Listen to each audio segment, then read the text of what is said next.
Hi everyone, Jen Hawkins here. I am so excited to be with you guys today in the Dare to Dream series. First, big shout out to Brian Coolidge. Brian, thank you for spearheading this entire series for all of us. We so appreciate you. And to you watching, I just want to say I am so proud of you. I'm proud of you for taking time to invest in yourselves and take it a step further, do these challenges, and grow your business. So I love my topic today, and I have so much that I want to share with you that I'm gonna jump right in. But before I even get to tell you what my topic is, I want to just kind of go through three things. And actually, my middle thing is my main topic, okay? But three things that I believe stand between where you are and your dreams coming true.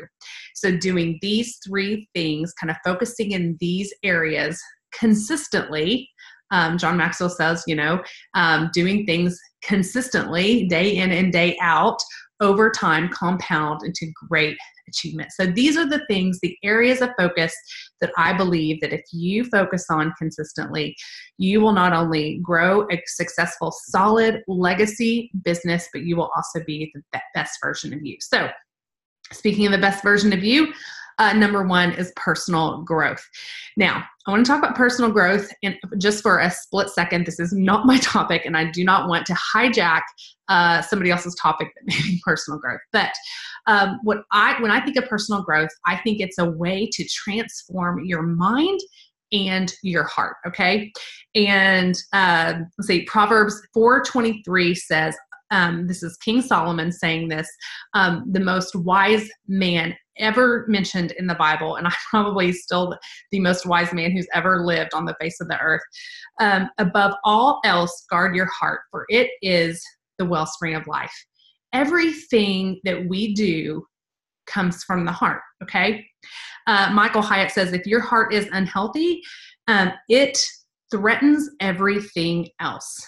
Your family, your friends, your career, everything. And that includes your plexus business. So when I am talking about personal growth and it transforming your mind and your heart, guarding your heart from toxicity, it will help you with the fear that you may feel, getting out of your comfort zone, belief in yourself.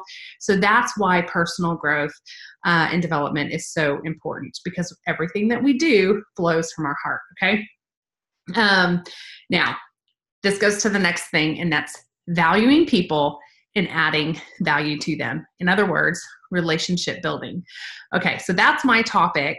And the third thing that I believe is crucial to growing a solid business is sharing and following up. The simple IPA. You guys, this business is not easy, but it is not complicated. It's simple. So these are the things I believe stand between you, doing these things consistently, stand between you and achieving your dreams. So let me dive into this relationship building and specifically valuing people and adding value to them, okay? First of all, we're in a relationship business, right? And if you don't love people, if you don't value people, you're in the wrong business. You're in the wrong business. You cannot be successful and have a solid, sustainable business if you don't value people. So I made this little thing. I thought it was funny. Like John Chris says, if you don't value people, you need to check your heart. If you don't know John Chris, look him up if you need a laugh. It's awesome. And so if you don't know John Chris, now you do, and you're welcome. Okay, so check your heart, okay? Because this step, remember, everything we do flows from our heart, okay? So the first piece is that adding or valuing people. So now in relationship building, we are adding value to them. So I have to tell you that I am hot off the presses of the most amazing experience of my life, okay? John Maxwell. Many of you will probably know who I'm talking about. I was so honored to be invited to be on his Advisory Council for Network Marketing. 20 representatives were selected in the industry. I think there's 19 companies represented. And I'm representing Plexus. And I'm not going to get too much into detail on that because I'm sharing that in a live video. And by the time you see this, maybe I've already done the live video. I haven't done it yet. I'm not sure. But if you want more on that, then you'll have to just check out my my Facebook page if you follow me. But I want to get into this meat of what I want to tell you. But I want to start with a story, okay? A story from, let's see, this was Thursday night, last Thursday night, last week. I had the honor being in this group that they opened, John Maxwell and his wife, Margaret, opened their home to us for us to come have dinner. And so there's so much to this, but I'm only sharing you this snippet because it has to do with where I'm going with the content. We were sitting and there happened to be a chair empty next to me, and John Maxwell had been making the rounds checking on us. How's everybody doing? Can I get you a drink? Do you need any more food? Are you having a good time? I mean, amazing stuff here. I'm like, yeah, it's amazing. It's amazing. But anyways, a seat ended up being empty next to me for a moment. And he sat down, or I said, you know what? I have a question for you. I said, actually, I have 1,000 questions for you, but in the moment, I just have one. So he sat down and I asked him this question, but that isn't even what I'm going to talk to you about. I'll have to check out my live to know the details on that. But after he answered his question, we were still chatting, and I said, I have to tell you something. I said, I have to tell you that not one of my favorite books that I've read of yours, I believe is first I said highly underappreciated. And I said, no, not underappreciated, underused. And he said, well, what is it? And I said, 25 Ways to Win with People, How to Make People Feel Like $1 million. That is the tagline. Okay. So this is it. And I didn't even finish saying the whole thing, like how to make people feel like a tough food. He slammed his hands on the table and he said, I could not agree more. I totally agree. If people would take these skills and implement them and practice them and get really good at these things and teach their teams to do the same, just take one a week and really focus on practicing these skills in this book, it would transform everything. And I have felt that way, and I have said that. And whenever, for years, whenever I have appeared on people's team calls or someone has just asked me, what is your favorite personal growth book? This has been the one. I've listened to it on audio over and over and over again. And I got the hard copy and I'm like, this is gold. Okay. So in my topic, relationship building, adding value to people, because that is, and John Maxwell says, I got to hear him say it. He said, my calling in life is to glorify God and add value to people every day. Add value, or glorify God, add value to people. Glorify God, add value to people. Okay. So that is what this book is all about. Okay. So there are 25 ways. So obviously I highly recommend it. But I am going to just hit on 5 of these very, very practical things that you can do right now in your life to add value to the people around you. So you may be thinking like, Jen, I'm not very outgoing, or I'm shy, or I just, I don't really know, it's kind of not my thing to be like real, outgoing. I love people, but I'm just not, you know what? If you stay in your comfort zone, you will never, ever grow yourself or your Plexus business. You have to move out of your comfort zone. So I'm all about working and like really thriving in your strengths your God-given strengths, but we have to get out of our comfort zones. And when it comes to these skills, if you really get them, are going to transform you and your business and the people around you. Okay. So the 5 things that I really want to hone in on this from the book. Okay. The first, I've got tons of notes. I'm trying to like stay on task here. The first is to be helpful. And let me back up. Like I thought when I first got my hands on this book, or the audio, I first started listening to it on audio, I thought, I'm pretty good at this. I was actually already had made it to Diamond. when I discovered this book. And I'm like, I'm pretty good at this. And I've been, I love people. I love Jesus. Like this, like I have it modeled. My mom is really good at this. Like I felt like I was pretty good at this. But this will, even if you think you're like the most amazing at relationships, you will find things to do and learn how to do them better. Okay. So this book is for anyone. But the first thing, go back to, is to be helpful. This is going to take intentionality. Okay. Because sometimes we get so busy and like worked up in our own agendas that we totally miss what's going on around us. It's going to take intentionality for us to pay attention to the people around us, to the people in our lives, to strangers around us, to find out like, what is it that they need? How can I be helpful to this person? He wraps up the chapter in this, in the book, and says, focus not on what others can do for you, instead of on what you can do for others. So simple. Okay. Going back early into my Plexus journey, at the very first convention, we had a speaker there. The very first convention I went to, that would have been in 2013. We had a speaker there, and the topic was on relationship building and building trust. And she said something that stuck with me, and it goes along with this helping people. And she said, make small promises and keep them. Just small promises. Like you have a new neighbor and they're new to town, and you say, yeah, you know what? Let me give you a list of all the great places around town, like the great restaurants, the stores you want to check out. Like I'll just send that over to you, and then you really do it. You follow up on what you told them that you would do. That builds trust. Okay. The next thing is to listen, and not just listen, but listen with your heart. Okay. When you give someone your full attention, you are telling them you are valuable to me. Like I'm invested in this conversation. I'm investing in understanding you. Listen to understand, not to respond. Okay. Just listen. And John says, listen with your heart. Okay. I've heard it say, listen aggressively. Okay. And we're not just listening to respond. And it's really important in today's day and age that we remove distractions. When we're in a conversation with someone or someone we just meet and we're trying to build a relationship with, put your phone down. Put the phone down. Like glancing at your phone or, half paying attention sends a message. What you, not important right now. Okay.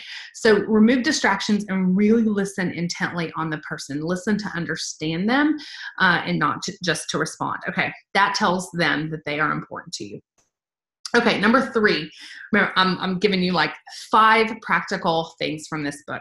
They're all practical. It's all amazing, but I'm just picking 5. Okay, number 3, genuine compliments. Okay, in the chapter, he actually talks about doing it in front of other people. Okay, giving compliments in front of other people, and that just adds another layer of value to what you're doing. Now, the compliment needs to be genuine and sincere. You don't just be like totally unauthentic in this.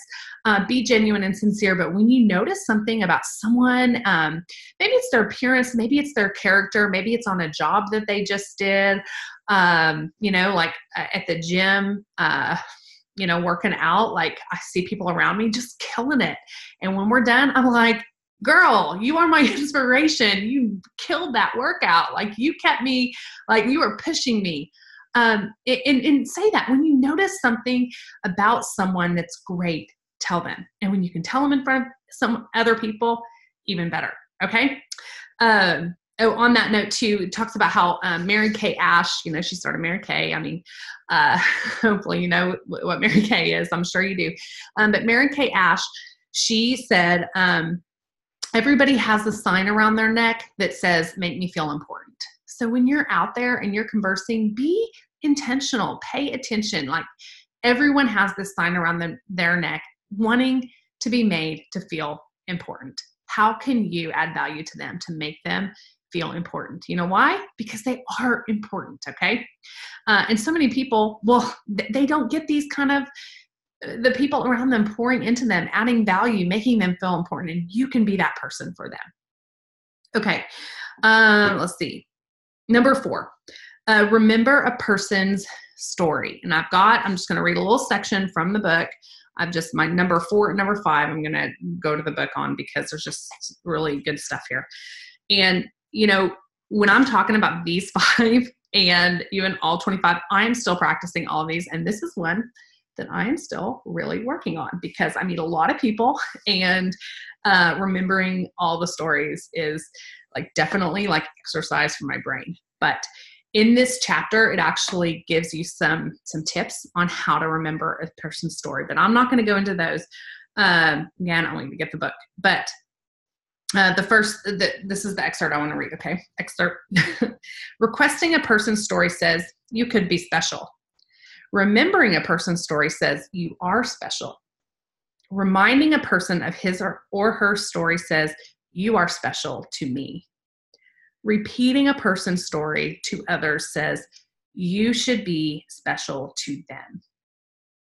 So I just love that, the different layers of what it means to a person to request their story and then remember it and then say, hey, this is my friend, Kim, she struggled with migraines and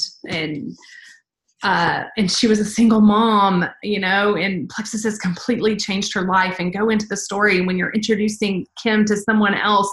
And Kim is like, wow, how special does Kim feel that you remember her story? You are telling someone else about Kim's story. So, sorry that Kim, I don't just off the top of my head, I should have been more prepared on an example, but anyways, so remembering a person's story. Okay. Number 5. And this is my favorite. So I might spend just a little bit more time on this than any of them. And, it's give with no strings attached. And there's so much in this chapter that I want to share with you. So I'm gonna kind of read some out of this chapter.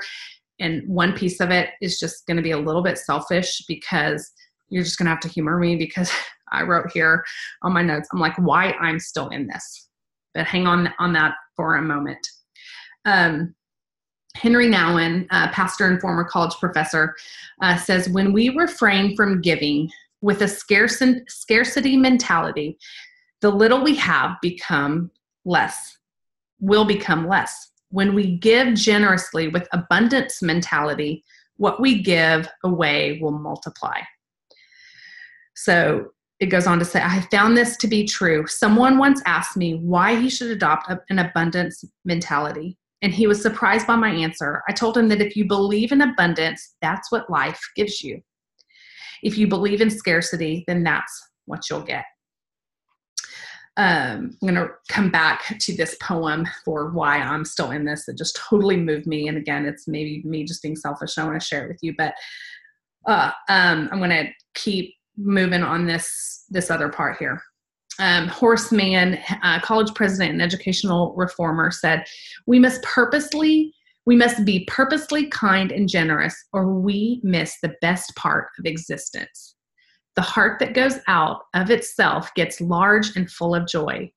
This is the great secret of the inner life. We do ourselves the most good doing something for others.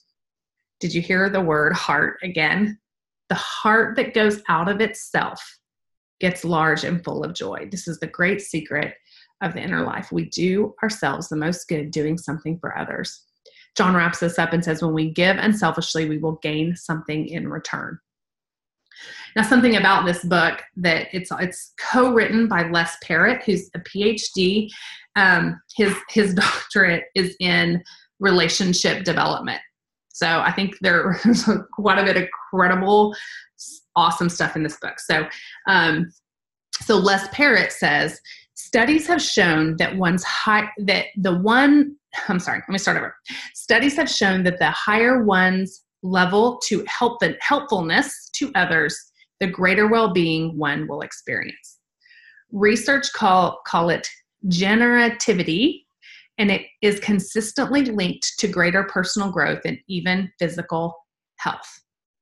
Helpfulness, giving something without strings attached. Okay, be a giver, not a taker. So I want to kind of close out this section with this poem that the first time I read it, I just read it and I was like, I think I need to read that again because I'm totally think that I feel like the old man in this story, in this poem. Okay. The poem is W.A. Dromgoole, called The Bridge Builder.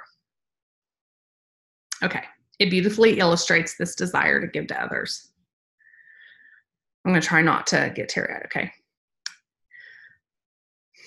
An old man walking a lonesome road came at the evening, cold and gray, to a chasm vast and wide and deep. The old man crossed in the twilight dim. The rolling stream had no fears for him, but he turned when safe on the other side and built a bridge to span the tide. Old man, said a fellow traveler near, you are wasting your strength with building here. Your journey will end with the passing day. You never again will pass this way. You've crossed the chasm deep and wide. Why build this bridge at eventide? The builder lifted his old gray head. Good friend, in the path I have come, he said, there followeth after me today a youth whose feet must pass this way. The chasm that was not to me, to the fair-headed youth may a pitfall be. He too must cross in the twilight dim. Good friend, I am building this bridge for him. Sorry. I think I'm gonna end there and just close out with friends, we have a responsibility when we know what Plexus can do for people. There are people out there that need what we have to offer, but we have to love them and build these relationships so that they trust us enough to make that decision so that their lives can be changed. And I believe that this relationship building is foundational to our businesses. Again, personal growth, valuing people, adding value to them, sharing and following up. These are the things that stand between you and your dreams coming true with Plexus. So anyways, I love you all. I do. I love you. I don't know all of you, but I promise I love you and I believe in you. Thanks for watching.